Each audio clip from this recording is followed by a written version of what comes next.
बड़ी उम्मीद के साथ में इस देश के नौजवान ने ये सरकारें बनाई थी, पूर्ण बहुमत की सरकार बनाई थी।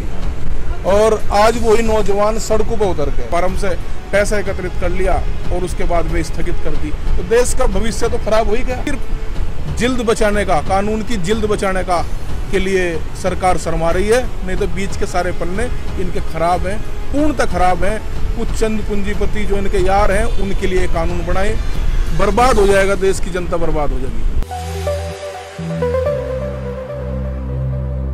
देखो, पहली तो बात, ना तो कभी युवाओं की संख्या कम रही है और न संख्या के आधार पर कोई आंदोलन जो है इस तरीके से होते। युवाओं ने जिस तरीके से 6 महीने और पूरा 7 महीने होने को हो रहे, जिस तरीके से वॉलंटियर्स का काम किया, जिस तरीके से सारी व्यवस्थाओं को देखने का काम किया, जिस तरीके से टेंटों को मजबूत करने का, वो कोई बुजुर्गों को परेशानी तो नहीं है, उन सब चीज़ों की व्यवस्था की, तो ये काबिल तारीफ है।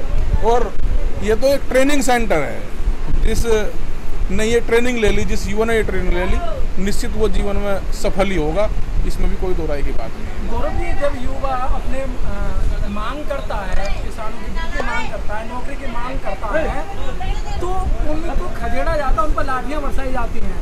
अभी चंद दिनों की बात है कि हरियाणा के अंदर एक विधायक आता है, किसानों को इतनी गंदी गालियाँ देके चला जाता है, शासन देखता है, प्रशासन देखता है, उस पर किसी तरीके का अमल नहीं होता है। बिल्कुल भाई, वो 2-2 करोड़ रोजगार की बात जब सरकार ने की थी और बड़ी उम्मीद के साथ में इस देश के नौजवान ने ये सरकारें बनाई थी, पूर्ण बहुमत की सरकार बनाई थी। और आज वही नौजवान सड़कों पर उतर के आंदोलन को पूरा, क्योंकि सर्दी देखी उसने, सर्दी में 4-5 डिग्री का सेंटीग्रेड उसका वो भी देखा तापमान, आज 45 डिग्री का भी देख रहा है। ये तो तपस्या है। आज तप के जो है जो नौजवान निकलेगा वो इनको जो है सबक सिखाने का काम करेगा। वो पूछेगा कि भाई, जब आप इतिहास में ये दर्ज होंगे, जब आप चुनाव करा रहे थे, जब कोरोना नहीं था और जब उसका भविष्य दांव पर लगा था, उसकी 10वीं और 12वीं की परीक्षा आपने जो है रद्द कर दी थी कोरोना महामारी के नाम पर। वो परीक्षाएं रद्द होगी जिनके आप लोगों ने फार्म भरवा दिए, 500-600 रुपये के फार्म भरे गए और वे परीक्षा टाल दी गई। वो सारी चीज़ें क्योंकि एकत्रित कर लिया इन्होंने धन, भाई फार्म भरवाए, फार्म से पैसा एकत्रित कर लिया और उसके बाद वे स्थगित कर दी, तो देश का भविष्य तो खराब हो ही गया। वो नौजवान पूछेगा चुनाव में, जब वे जनप्रतिनिधि वोट मांगने के लिए जाएंगे तो उनसे पूछने का काम करेगा नौजवान। क्या लग रहा है कि आपको 2022 में इस आंदोलन का व्यापक असर होगा उत्तर प्रदेश में, क्योंकि उत्तर प्रदेश को अभी से ही तैयारी चल रही है सरकार में? देखो, जिस तरीके से अब की बार भी आंदोलन के दौरान में पंचायत चुनाव हुए और इनको सबक सिखाने का काम प्रदेश की जनता ने किया। 3000 से ज़्यादा सीट में से हरा के कुल, क्योंकि सत्ताधीन चुनाव होते हैं भाई, ये तो किसी को डरा धमका के उस तरीके से वोट ले भी ली इन्होंने, बेईमानी करके जीत भी लिए, नहीं तो इनकी जितनी सीट आई हैं इनकी इसकी भी उम्मीद नहीं थी। ये तो 2022 में इनको पता लगाएगा, देश का किसान, देश का नौजवान इनको चुनाव में बताएगा। गौरव जी, जब आंदोलन चल रहा था तो वहाँ के विधायक ने अपनी गाड़ी पे खुद पथराव करवाया और किसानों पे 307 का मुकदमा लगा दिया। सरकार खुलेआम देगी, प्रशासन खुलेआम देगा। देखो, जब से डाकी टिकैत जी और वहाँ के नेताओं ने गिरफ्तारियां दी और उनको मुचलके में छोड़ा गया। देखो, जब से ये आंदोलन चला है और निश्चित तौर पर सरकार ने जो षड्यंत्र रचे, जो षड्यंत्र जिस तरीके से भी इन्होंने आंदोलन शुरुआत के टाइम से लेकर या अब तक इन्होंने किए, अभी 3-4 दिन पहले एक नया षड्यंत्र था कि इस आंदोलन के तो तार तो पाकिस्तान से जुड़े हुए हैं। क्या इनको शोभा देती है ये सब चीजें? अरे भाई, देश का किसान अपनी मांगों को लेकर, अपने हकों को लेकर बैठा है। आज क्या स्थिति देश के किसान की है? कितना किसान कर्जबंद है? कोई किसान बच रहा होगा जो किसान क्रेडिट कार्ड के नाम पे या और कर्जों के नाम पे सारी जमीन उसकी बंधक नहीं है, तो बर्बादी के कगार पे है। उसके फसलों के रेट पर आपने बात नहीं करी, आप पाकिस्तान से उसके तार जोड़ देंगे। अरे, देश के किसान तो बड़ा राष्ट्रभक्त नहीं है और न देश की किसान की उन्नति नहीं होगी, राष्ट्र का उद्धार भी नहीं हो सकता। ये सब चीज़ें सरकार को समझनी चाहिए, ना इन पर वार्ताओं का दौर चालू करें, शर्म न करें, क्योंकि वार्ताओं का दौर चालू होगा, 11 दौर की वार्ता और 12 संशोधन करने को सरकार तैयार होगी। अभी आप कह रहे थे कि नीति आयोग के सदस्य ने कहा कि भाई ये तो किसान के उसमें समझ नहीं आ पाया, यानी कि किसान को अज्ञानी कहा। जब मेज पे बैठ के बात हुई तो उनके अधिकारियों को, उनके मंत्रियों को यही देश के किसान जो संयुक्त मोर्चा के नेता हैं टेबल पर बैठ को मजबूर कर दिया, क्योंकि 11 दौर की वार्ता और 12 संशोधन और आप वार्ताओं का दौर चालू कराओ, आपको पता लग जाएगा सिर्फ जिल्द बचाने का, कानून की जिल्द बचाने का के लिए सरकार शर्मा रही है। नहीं तो बीच के सारे पन्ने इनके खराब हैं, पूर्णतः खराब हैं। कुछ चंद पूंजीपति जो इनके यार हैं उनके लिए कानून बनाए, असीमित भंडारण कि कोई कहीं खरीदो। इन्होंने कहा कि भाई पूरे देश का किसान कोई कहीं भी जा सकता है, कैसी बात कर रहे हैं। यहाँ का किसान जाकर कर्नाटक में वो करेगा, अपनी फसल बेच का होगा। ये नहीं चलेगा, ना इसको बहकाने की कोशिश करे सरकार, अपना वार्ताओं का दौर चालू करे। हम फिर भी कह रहे हैं कि वार्ताओं का जब दौर चालू होगा, वार्ता से ही इस चीज़ का हल निकलेगा और वार्ता का दौर क्रम नहीं टूटना चाहिए। 11वें दौर की वार्ता में नरेंद्र तोमर जी ने साफ कह दिया था जो मैंने देना था दे दिया, इससे ज्यादा कुछ नहीं मिला।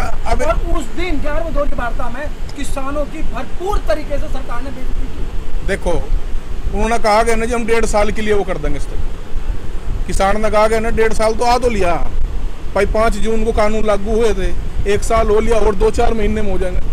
किसान ऐसा थोड़ा ही कि वो अब तक जाकर फिर नहीं आएगा, वो बैठा हुआ है, 1.5 साल हो जाएंगे और उसके बाद फिर रद्द कर दिया। ये कानून पूर्णतः किसान नहीं, मजदूर जो दिन में अपना कमा कर खाने वाला, जो शाम को खरीद कर खाता है, अपने घर पे शाम को खरीद कर लेके जाएगा, वो उसके लिए, छोटा व्यापारी उसके लिए, कंज्यूमर उसके लिए बर्बादी का काम करेगा। किसान तो एमएसपी की तो लड़ाई लड़ रहा कि हम लोगों को गारंटीड एक कानून बना दें कि इससे नीचे की हमें गारंटी मिल जाए कि इसके न्यूनतम समर्थन मूल्य से नीचे की कोई भी खरीद नहीं होगी। इससे छोटी चीज़ तो किसान न्यूनतम मांग रहा। बर्बाद हो जाएगा, देश की जनता बर्बाद हो जाएगी। सरकार को चाहिए रद्द करें। हम लोग भी चाह रहे कि एक ऐसा कानून बने जो देश के किसान के हित में हो, देश की जनता के हित में हो। उसमें स्वामीनाथन कमेटी की बात होगी, उसमें किसानों के कर्ज कैसे हटेंगे उस पर बात होगी, कमेटियाँ बनेंगी, बैठ कर बातचीत होगी।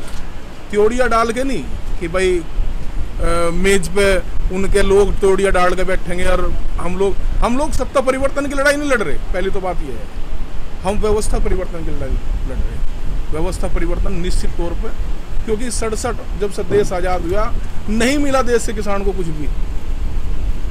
जब से ये 1967 में एमएसपी जो लागू हुए थे एमएसपी के, उस आधार पर आप देखो कि जो ज़रूरत की चीज़ें हैं वे किस तेजी से आसमान को छुआ और आज की स्थिति क्या है। गौरव जी, आप लोग शांत बैठे हैं, दिल्ली पूरे बॉर्डरों पे किसान बैठे हुए हैं, लेकिन सरकार जो है समय समय पर आपको थर्मामीटर क्यों लगाती है? क्यों थर्मामीटर लगा के चेक करती है इनमें दम कितना रह गया?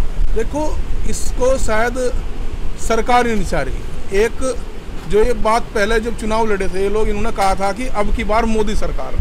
ये पार्टी की विशेष की सरकार नहीं है किसी, क्योंकि पार्टी के लोग तो इनके सब यहीं आते हैं, धरनों में आते हैं, इनकी किसानों की सेवा करते हैं। कोई चिन्ह लेकर आता है, कोई प्याऊ का सिस्टम करता है, कोई बर्फ़ लेकर आता है, कोई दाल लेकर आता है। वे लोग भी परेशान हैं क्योंकि ये मोदी सरकार इन्होंने लिया तो एक चेहरे को चमका के और सब भाजपा वाले को सबको बर्बाद इन्होंने कर दिया। ये तो भाजपा वाले इनके पीछे भागने वाले हैं। लेकिन जो रद्द, अभी तो मंत्री जी ने भी, जो किसी मंत्री ने कहा है कि भाई कानून रद्द नहीं हो सकते हैं, इसमें कुछ खामियां हैं तो वो ठीक हो सकती है। नहीं, क्यों? मतलब ऐसी कोरोना महामारी में पिछले साल जब पूरे देश की जनता अपने घरों में कैद थी, ऐसी क्या इनको आपदा आ पड़ी थी देश पे कि इनको कानून लाने पड़े? अरे भाई, इसको कानून को रद्द करें। 6 महीने तक ज़्यादा जो है किसान आंदोलन है, सड़कों पर पड़ा है, सारे बॉर्डरों पर लाखों किसान आज भी हैं। तो ये रद्द करें, रद्द करके जो है बातचीत का एक माहौल तैयार करें, और बातचीत के माहौल तैयार करके किसान के हित की जो आगे की चीज़ें हैं वो करनी चाहिए। सरकार मानेगी नहीं। व्यवस्था परिवर्तन पे आप कह रहे हैं, लेकिन व्यवस्था परिवर्तन होगा कैसे जब सरकार मानेगी नहीं? सरकार अपने आप मान जाएगी जी। ये अगर सरकार जो है किसी, बताया था कि किसी पार्टी की होती तो ये पार्टी की सरकार बन जाएगी, क्योंकि पार्टी की सरकार बनेगी चुनाव के नज़दीक आते हुए। ये पार्टी की सरकार बनेगी चुनाव के नज़दीक आते हुए। इसका समाधान जब होगा, आंदोलन इतना जारी रहेगा, आंदोलन से इसका हल निकलेगा, और आंदोलन से हल निकलेगा जब बातचीत का दौर चालू होगा। चैनल को लाइक, शेयर एंड सब्सक्राइब करें और बेल आइकन दबाना ना भूलें।